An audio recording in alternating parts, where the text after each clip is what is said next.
இரவு பகல், சூரியன் சந்திரன், இன்பம் துன்பம் என்று எல்லாத்தையுமே ரெண்டாக படுத்திருக்கிறார்.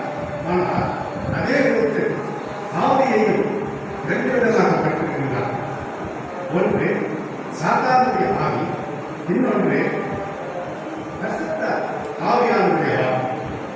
இதிலே நாம் சாத்தானுடைய ஆவி என்ன என்பது, தேவனுடைய ஆவி என்ன என்பதை நாம் சற்று தியானிக்க.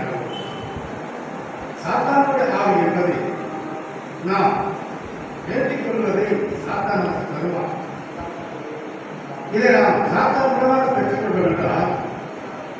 ஏன் நமக்கு சாத்தான் நமக்கு சீக்கிரமாக தருகிறான் என்றால், நாம் சீக்கிரமாக பெற்றுக்கொள்ள முடியாவிட்டால் நாம் ஆவியாளரை தேடி போவோம். அப்படி நாம் ஆவியாளரை தேடி போகும் பொழுது இந்த சாத்தானை நாம் மறந்து கொள்வதை நினைத்து அந்த சாத்தான் அநேக ஆசீர்வாதங்களை கொடுக்கும். உலக பிரகாரமான ஆசீர்வாதங்கள் நமக்கு இன்னும் தேவை. சாத்தான் நல்லாவே தெரியும். அதே நேரத்திலே தேவனுக்கும் ஆசீர்வாதம் என்பது அதை நித்திய ஜீவனுக்குள்ளாக நம்மை வழிநடத்திக் கொண்டு போகிறது. இந்த நித்திய ஜீவனை பெற்றுக் கொள்ள வேண்டும் என்றால் நாம் பொறுமையோடு காத்திருக்க வேண்டும்.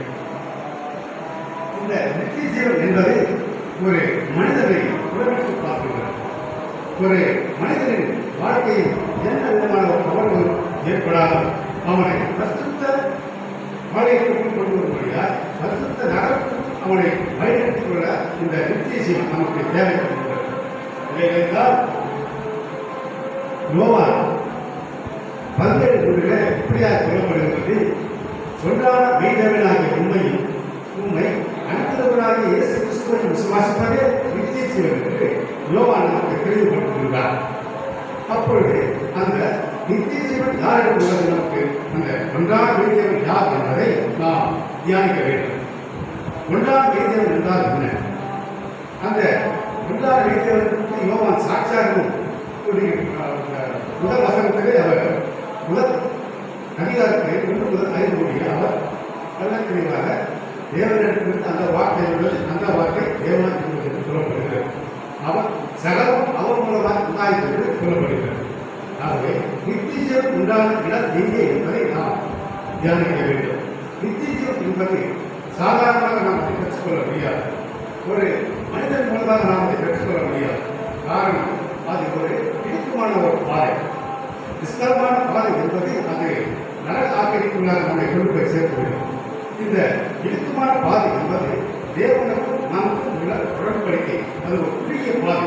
அந்த பாதைக்கும் செல்ல வேண்டும் என்றால் நாம் சற்று கடினமாகத்தான் செல்ல முடியும்.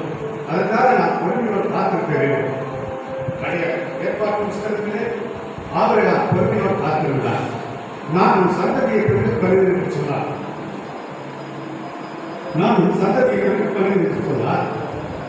இந்த உலக பிரதான ஆசீர்வாதத்தை அவர் தேடவில்லை. நான் உன் சந்ததியை பெருக்கப்படுவேன் என்று சொன்ன நிமித்தம் ஆபிரகாம் அந்த வார்த்தையை விசுவாசித்தார். விசுவாசத்தினாலே அவர் நீதிமானாக்கப்பட்டார் என்று நாம் வாசிக்கின்றோம். நம்முடைய கிரிகளை கூட இந்த வார்த்தைகளை நாம் ஏற்றுக்கொண்டிருக்கிறார். நாம் அந்த வார்த்தையை கிரிகளினாலே அதை வெளிப்படுத்த வேண்டும். காரணம், அந்த நித்திய செய்தி நாம் பெற்றுக்கொள்ள வேண்டும் என்றால் வேதத்தில் உள்ளபடி நாம் நடக்க வேண்டும். வேத வார்த்தைகளை நாம் நன்றாக ஆராய்ந்து பார்க்க வேண்டும். இந்த அநேக சபைகள், அநேக போதனைகள் எல்லாம் இருக்கிறது. நாம் தினந்தோறும் வேதத்தை வாசிப்போம். தினந்தோறும் ஒவ்வொரு அதிகாரங்களை படிப்போம் அல்லது 4 அதிகாரங்களை படிப்போம். இவைகள் கருத்து என்ன என்பதை நாம் தியானிப்பது கிடையாது. காரணம், நாம் தினந்தோறும் வாசிக்க வேண்டும் என்ற ஒரு கட்டளை, அது ஒரு கட்டளை பண்ணால் ஒரு கடமையாக நாம் செய்து கொண்டு வருகின்றோம். இப்படி நாம் கடமையாக செய்யும் பொழுது நமக்கும் அந்த ஜீவன் வராது, நமக்கும் அந்த நித்திய ஜீவன் வராது. இதை நாம் ஒரு மிகவும் சர்வ ஜாக்கிரதையாக நாம் இதை கைக்கொள்ள வேண்டும். வேத புத்தகம் என்பது எத்தனையோ பேருடைய வாழ்க்கையை இங்குடைய விதிவிலக்காய் இங்கு தோன்றுகிறது. இதிலே அநேக சாட்சிகள் இந்த வேத புத்தகத்திலே அடைந்துள்ளது. ஆகவே நித்திய ஜீவனை நாம் அடைய வேண்டும் என்றால் வாசிப்போம். அவக்கும் 2:3 வாசித்து பாருங்கள். அவக்கும் 2:3 2:3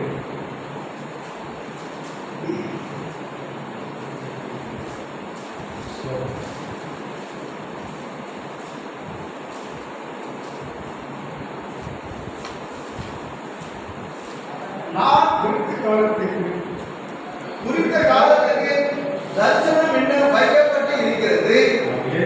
முடிவிலே அது விளங்கும். அது பொய் சொல்லாதே. அது தாமதித்தாலும் அதுக்கு காத்திரு. அது நிச்சயமாய் வரும். அது தாமதிப்பது இல்லை. குறித்த காலத்தை தரிசனமாக நமக்கு கொடுக்கப்படுகிறார். அந்த தரிசனத்துக்காக நாம் காத்திருக்க வேண்டும். அது தாமதித்தாலும் அது நமக்கு தேவைப்படுகிறார். இந்த நித்திய ஜீவனை பெற்றுக்கொள்வதற்கு நாம் காத்திருக்க வேண்டும். உலக ஐஸ்வர்யங்களுக்காக நாம் காத்திருக்கிறோம். ஒரு பெரிய அதிகாரிகள் செல்வோம், நமக்கு இந்த ஒரு காரியம் தேவைப்படுகிறதா, அவர் சொல்லும் வார்த்தைகளை கேட்டு சரி ஐயா நான் காத்திருக்கிறேன். ஆனால் உன்னையும் என்றையும் உருவாக்கி தேவனின் வார்த்தையை மீறி நாம் சில காரியங்களை நாம் செயல்பட்டு வருகிறோம். அதே நேரத்தில் ஆபிரகாம் அந்த பொறுமையின் விசுவாசத்தின் தகப்பனாக நாம் இங்கே வாசிக்கிறோம். இந்த ஆபிரகாம் போல் நாம் பொறுமையா இல்லாமல் சில ஆராதனைகளாக நம்மை நாமே வழிநடத்திக் கொண்டு போகின்றோம். என்னவென்றால் ரோமன் 4:25 வாசிப்பார்கள்.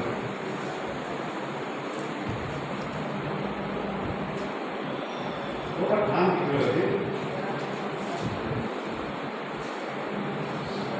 தேவனுடைய வாக்குத்தத்தத்தை குறித்து அவர் அவிசுவாசமாய் சந்தேகப்படாமல்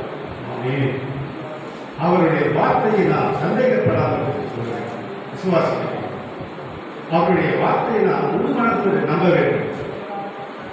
அவருடைய வார்த்தை நாம் கேட்டுக்கொண்ட பிறகு அதை நம்முடைய சிந்தையில் வைத்துக் கொண்டால்தான் நமக்கு இந்த நித்திய ஜீவன் கிடைக்கும்.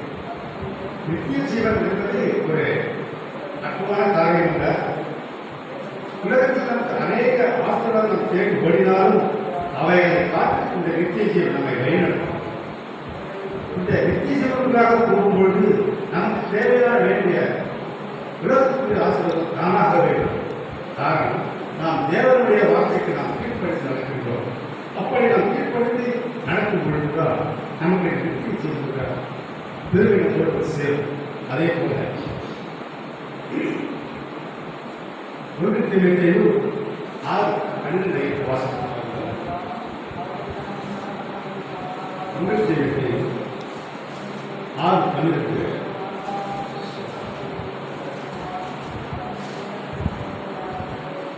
விசுவாசத்தில் நல்ல போராட்டத்தை போராடு.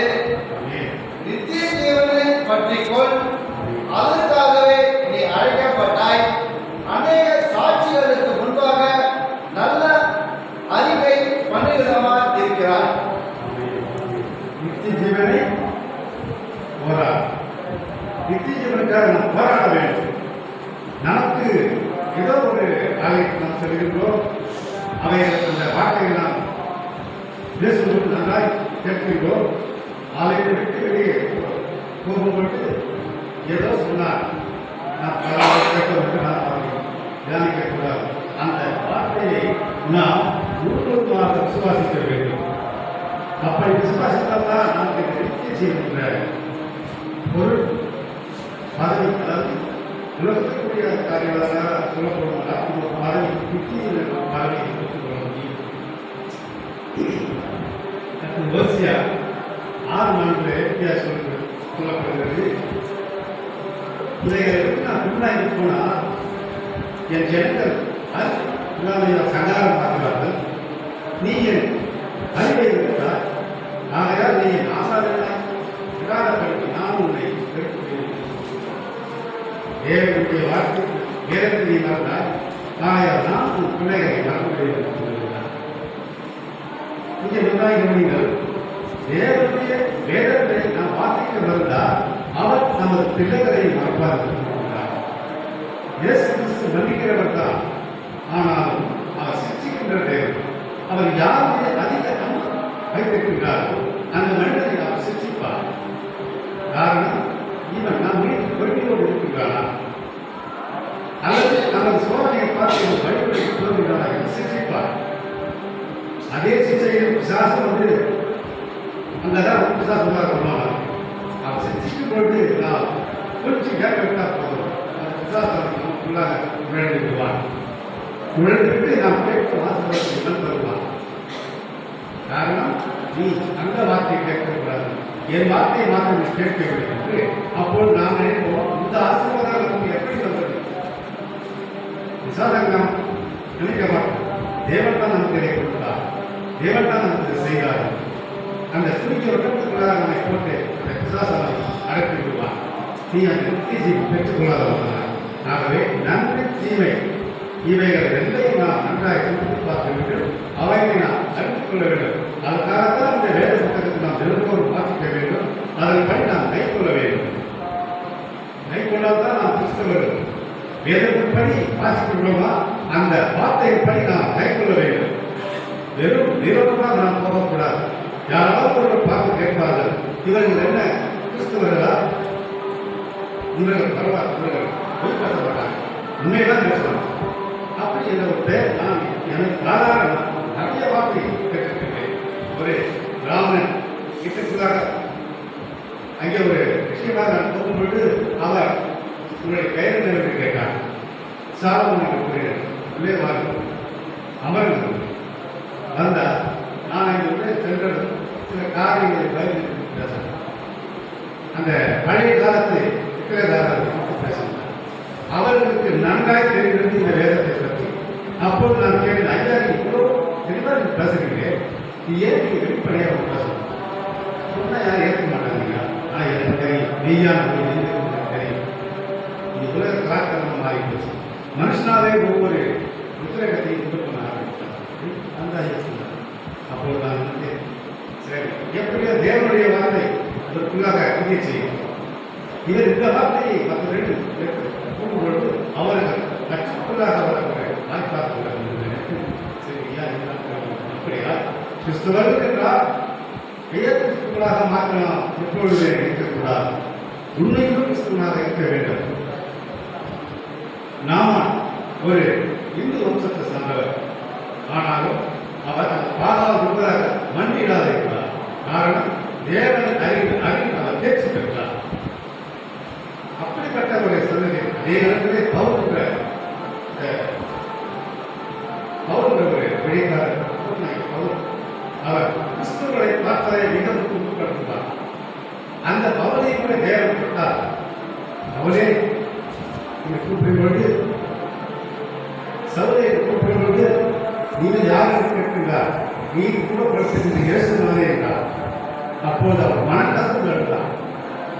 அந்த பவுலை குறித்து அநேக சாட்சிகள் இந்த வேதாந்த புத்தகத்தில் உள்ளது. அதே போல இந்த ஏசாயா பழைய ஏற்பாட்டு நாட்களே நாம் அறிவு இல்லாமையினால் செய்கின்ற சில தப்பிதங்களை அவர் வேற்றுத்தரமாக எழுதியிருக்கிறார். அதை நாம் ரோமர் 4:20-23 வரை வாசித்து வருவோம்.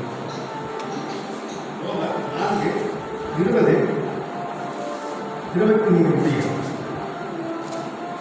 தேவனுடைய வாக்குத்தத்தத்தை குறித்து அவன் அவிசுவாசமாய் சந்தேகப்படாமல் தேவன் வாக்குத்தத்தம் பண்ணியதை நிறைவேற்ற வல்லவராய் இருக்கிறார் என்று முழு நிச்சயமாய் நம்பி தேவனை மகிமைப்படுத்தி விசுவாசத்தில் வல்லவரானார்.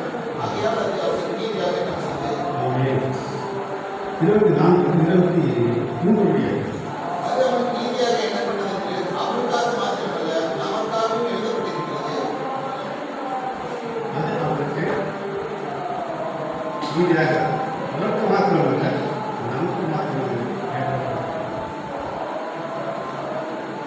நீதி என்ற ஒரு வார்த்தை நாம் எல்லா மனிதர்களுக்கும் கொடுக்கக்கூடிய வார்த்தை. ஈஸியாக சொல்லிவிடலாம் நீதி என்று. ஆனால் அதை கிரியாக செய்யும் போது மிகவும் கடினமாக இருக்கும். காரணம், நம்முடைய சுயம் அதோடு சார்பு. அப்படி நம்முடைய சுயம் அதுவும் சார்பு பொழுது அந்த நீதியின் கிரியை நம்மால் செய்ய முடியும். ஆகவேதான் தேவனிடத்திலே உண்மையும் முக்கியமாக இருக்க வேண்டும் என்று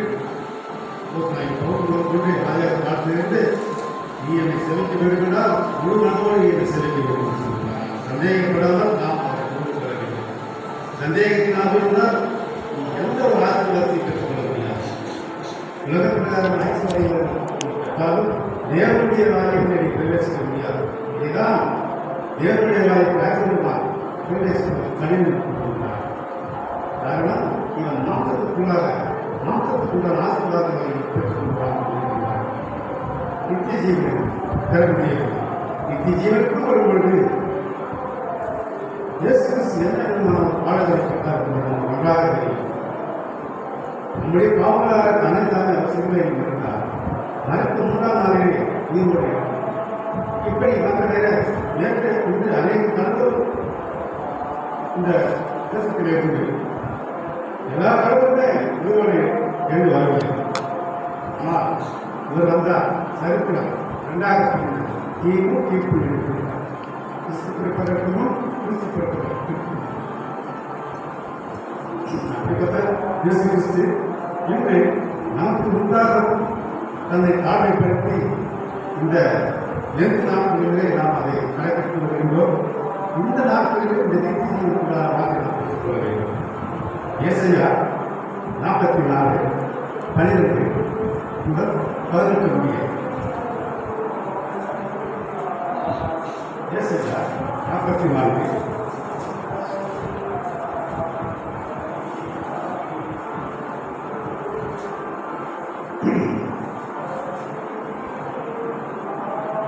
கொள்ளையில் இரும்பை கூட்டாளிக்கு 12 முதல் 18.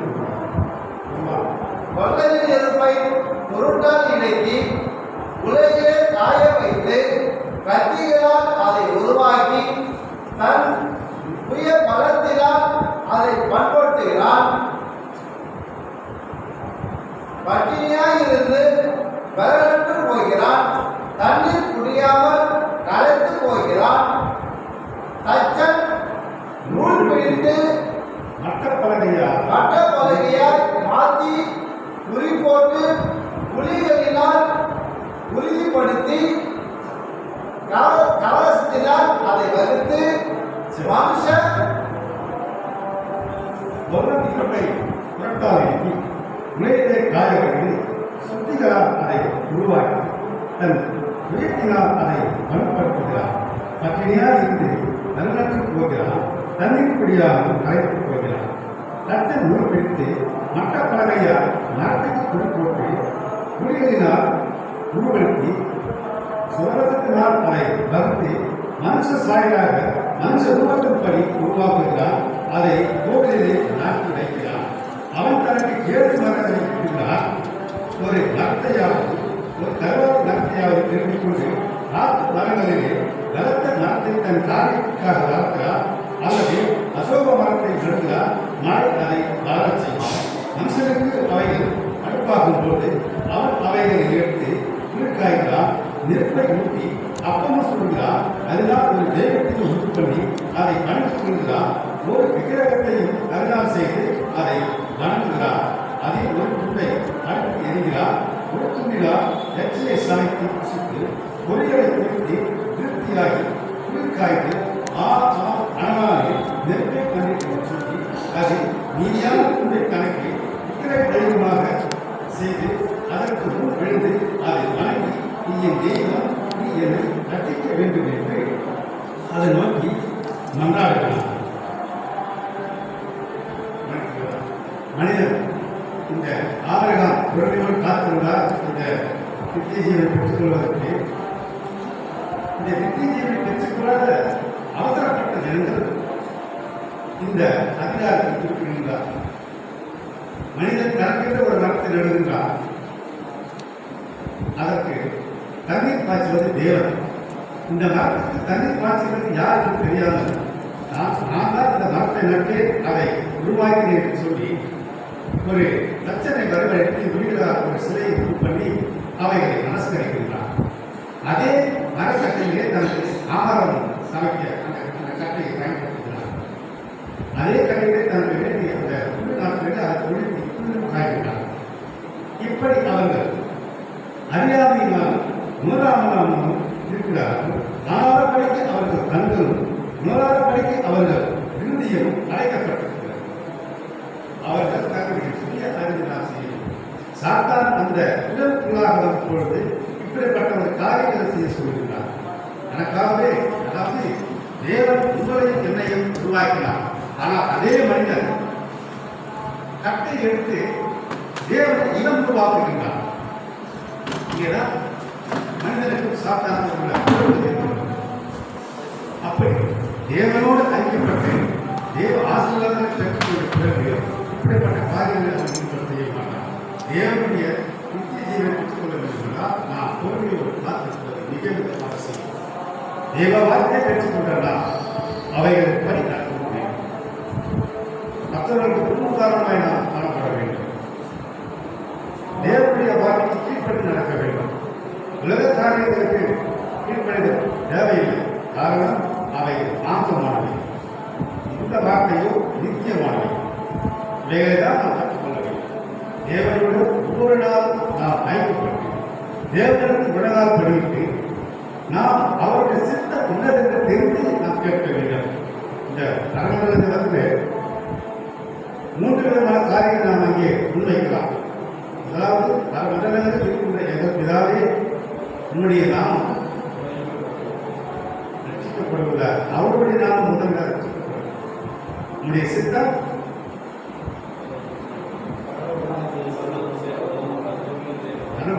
நரகத்தில் செய்யப்படுகிறது போல இந்த பூமியில் செய்யப்பட வேண்டும்.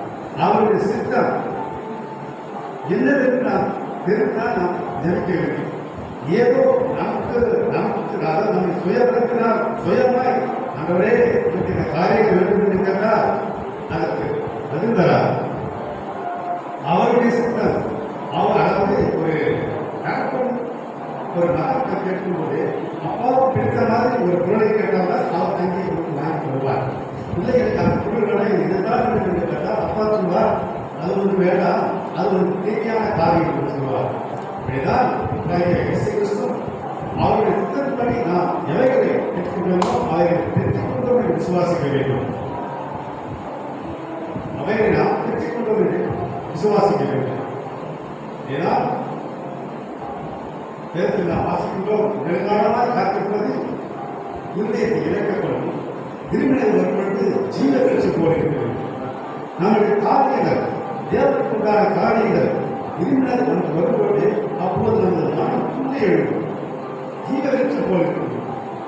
அப்படி ஒரு அற்புதமான ஒரு வார்த்தை. தேவனிடத்தில் நாம் எவைகள் கேட்க வேண்டும் முதலாவது நாம் சிந்திக்க வேண்டும். எல்லா காரியங்களையும் கேட்கலாம், எல்லா காரியங்களுக்கும் தேவன் கொடுக்க மாட்டார்.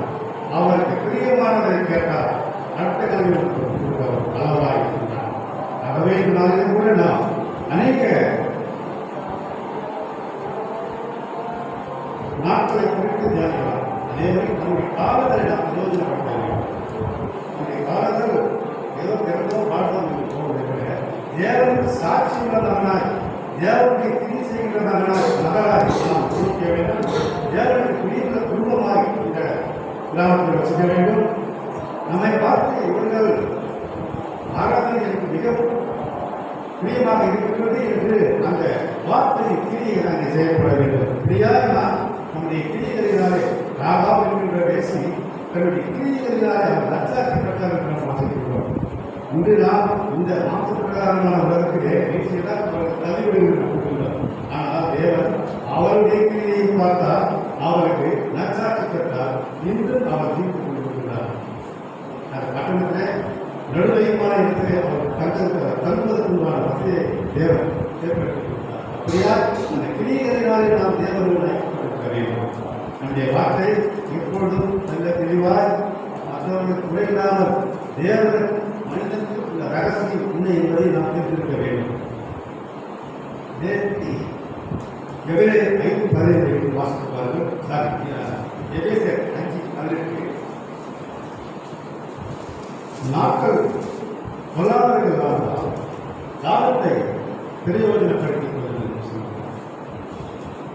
இந்த நாட்கள் பொல்லாதவைகளால் இந்த மாற்றத்துக்குரிய வாழ்க்கை நாட்கள் பொல்லாதவை.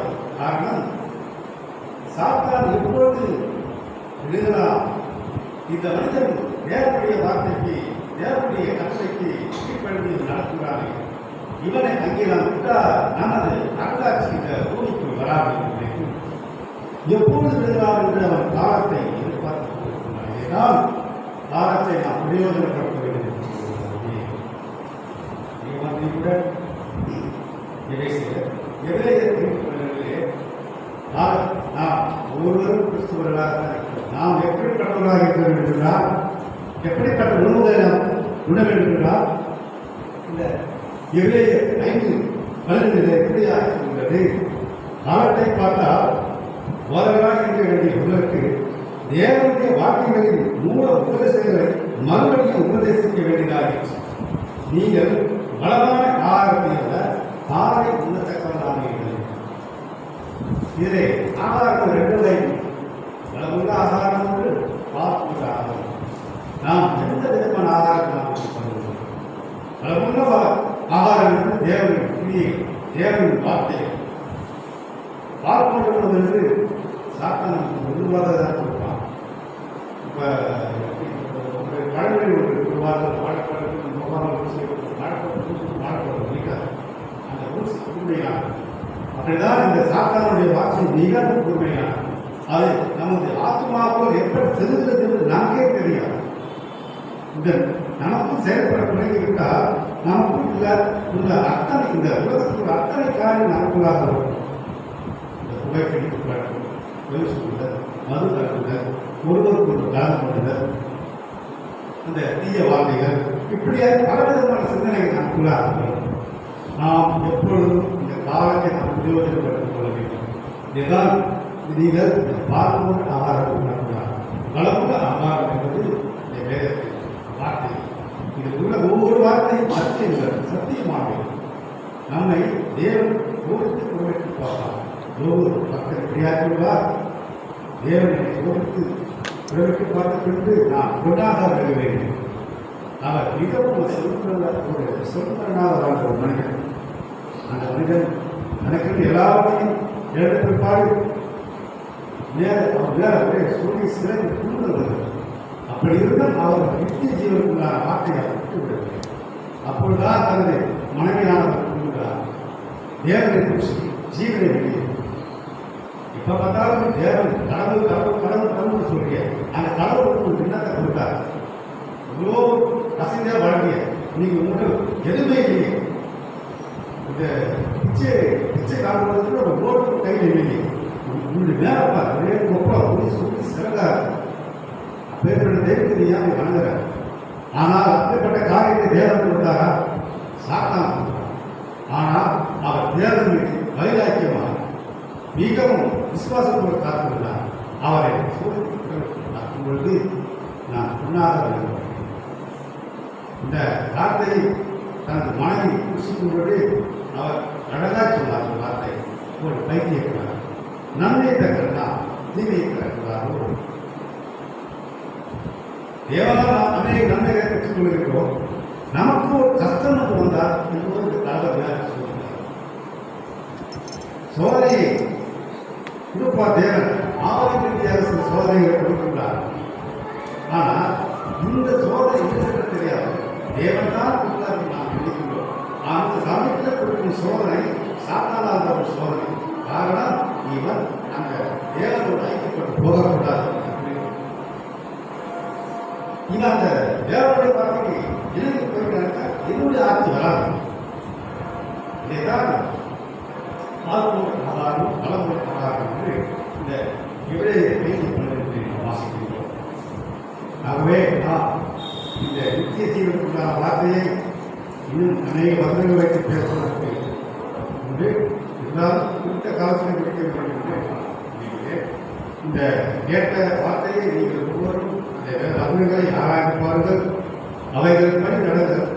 நீங்கள் அந்த ஒரு கிரியை செய்கிறவர்களாய் நீங்கள் இங்கே காணப்பட வேண்டும்.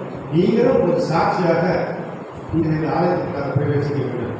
நீங்களும் கூட இந்த உலக பிரகாரமாக எத்தனையோ வாழ்க்கையை ஆனாலும் என் தேவனை கொடுத்தால் விதமாய் உங்கள் மத்தியிலே என் தேவனுடைய வார்த்தை கொடுக்க எனக்கு தேவனுடைய குருவி அதையும் நான் நீங்கள் சாட்சியாக அப்படியா தேவனோடு அனைவரோடு கூட அனைவரும் சொல்லியிருந்தார். கேட்ட வார்த்தையிலே தேவன் மிகவும் ஆசைப்பட்டு கிரிகளினாலே தேவன் தானே இந்த வார்த்தையை ஆசைப்படுகிறார்.